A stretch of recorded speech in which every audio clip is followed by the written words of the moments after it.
لیے کوئی اپنی طرف سے ڈیٹیل دینا چاہے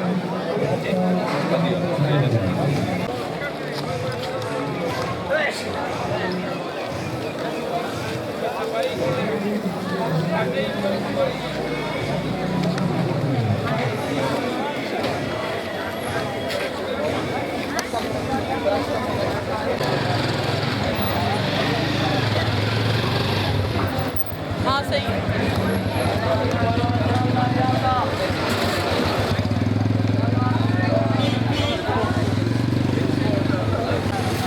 سادھو صاحب ماشاء اللہ جی. نگ اور کڑیاں بیچتے ہوئے جی.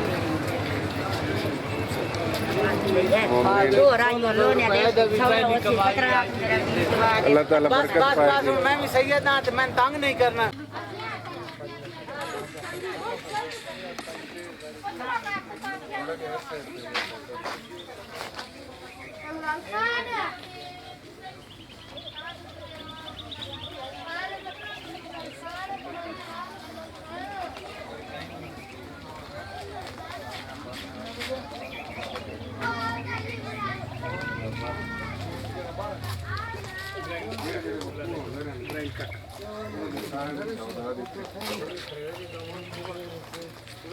اندر بھی ہے تو باہر ہو باہر.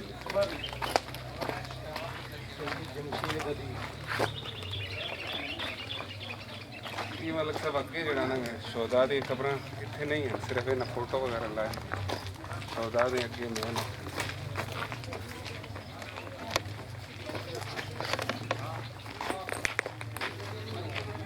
یہ ایک اندر بھی بنایا ہے شہدا.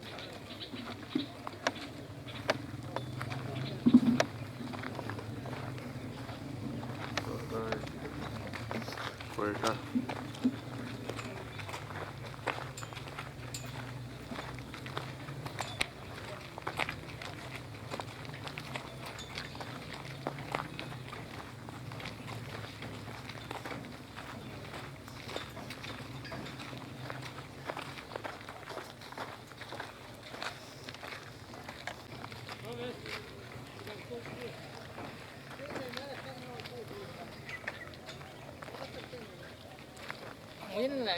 کوئی بات.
سارے 2 سے 3 4 دن ہیں.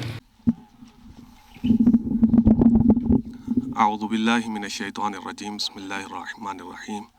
السلام علی الحسین وعلی علی ابن الحسین وعلی اولاد الحسین وعلی اصحاب الحسین اللہم صلی علی محمد وعلی محمد وعجل فرجہم. اس وقت ہم شہدائے کوئٹہ کے قبرستان میں موجود ہیں. یہ شہداء جو سن 2000 سے لے کر 2024 تک کے جتنے بھی شہداء ہیں ان کا یہ قبرستان ہے. اور یہ کوئٹہ کے لوگ اپنے شہداء کو یہاں دفن کرتے ہیں، اور جتنے بھی یہاں پر شہداء کی قبریں ہیں ان تمام کے اوپر علم مبارک جو ہے وہ نصب کرتے ہیں۔ اس جگہ کے علاوہ مختلف جگہ پہ بھی اگر کسی شہید کو دفن کیا جاتا ہے تو اس کی قبر کے اوپر علم مبارک جو ہے وہ حتماً وہ لگاتے ہیں، اور یہ اپنے شہداء کو یاد رکھتے ہیں۔ اور ان لوگوں کی خصوصیت یہ ہے، اور ماشاءاللہ ان کا جذبہ اور عزم یہ ہے کہ ان کے ہاں فوتگیاں کم اور شہداء زیادہ ہوتے ہیں۔ اللہ پاک ان کے شہداء کو جنت الفردوس میں اعلیٰ مقام عطا فرمائے، اور پروردگار عالم ان شہداء کے صدقے ہم سب کی مغفرت فرمائے اور ہمیں اعلیٰ علیین میں جگہ عطا فرمائے۔ ربنا تقبل منا انک انت السمیع العلیم وتب علینا انک انت التواب الرحیم۔ اللہم صلی علی محمد وآل محمد وعجل فرجہم۔